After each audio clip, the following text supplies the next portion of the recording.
দেখবেন যে অতীতে আওয়ামী লীগ সরকার হিসাবে যদি কোনো সিদ্ধান্ত নিত, ছাত্রলীগ কিন্তু সেই সিদ্ধান্তের পক্ষে থাকতো।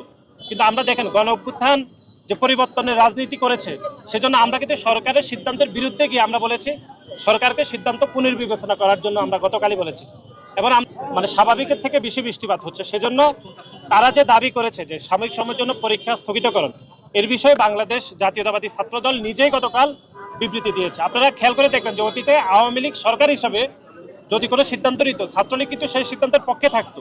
কিন্তু আমরা দেখেন গণ অভ্যুত্থান যে পরিবর্তনের রাজনীতি করেছে, সেজন্য আমরা কিন্তু সরকারের সিদ্ধান্তের বিরুদ্ধে গিয়ে আমরা বলেছি সরকারকে সিদ্ধান্ত পুনর্বিবেচনা করার জন্য আমরা গতকালই বলেছি।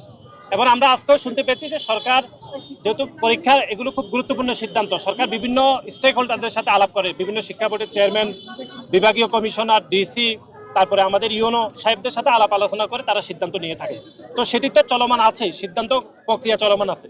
কিন্তু আপনারা খেয়াল করবেন এই সিদ্ধান্তকে বাইলট করে একটা মাননীয় প্রধানমন্ত্রী আজকে ঢাকা বিশ্ববিদ্যালয়ে এসেছেন একটা অস্থিতিশীল পরিবেশ তৈরি করার জন্য। আমরা দেখেছি যে এখানে আন্দোলনের নামে আমরা দেখলাম যে অনেকে শিক্ষার্থী রয়েছে, কিন্তু এর মধ্যে কিছু শিক্ষার্থী না, তারাও বিভিন্ন কলেজের আইডি কার্ড ঢুকিয়ে এখানে আন্দোলন করতেছে। সেটা আপনারা গণমাধ্যমের সামনে দেখেছেন। এটি খুবই দুর্ভাগ্যজনক আমরা বলেছি, এবং শিক্ষার্থীদেরকে আমরা বলেছি যে আপনাদের যৌক্তিক দাবি থাকতে পারে, কিন্তু আপনাদেরকে অনেকে সাবোটাইজ করতে পারে, সেটি তারা নিজেরাই আজকে এখানে দেখেছেন।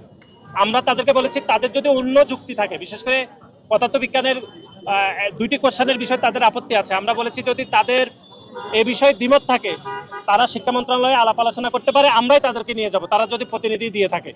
এর বাইরে তারা যে বিষয়ে আলাপ আলোচনা করুক আমরা তাদেরকে নিয়ে যাব। রাস্তা বন্ধ করা এটি তো কোনো সমাধান হতে পারে, যেহেতু আলাপ আলোচনার বিষয়টি একদমই ইতিবাচক এবং এটি হতে পারে, সরকারও চাইতেছে, আমরাও চাইতেছি। সুতরাং আমি মনে করি যে রাস্তা বন্ধ করার এই যে প্রক্রিয়া, তাদের যে ইচ্ছা পোষণ, এটি আসলে তৃতীয় পক্ষ তাদের মাথায় ঢুকে দিয়েছে।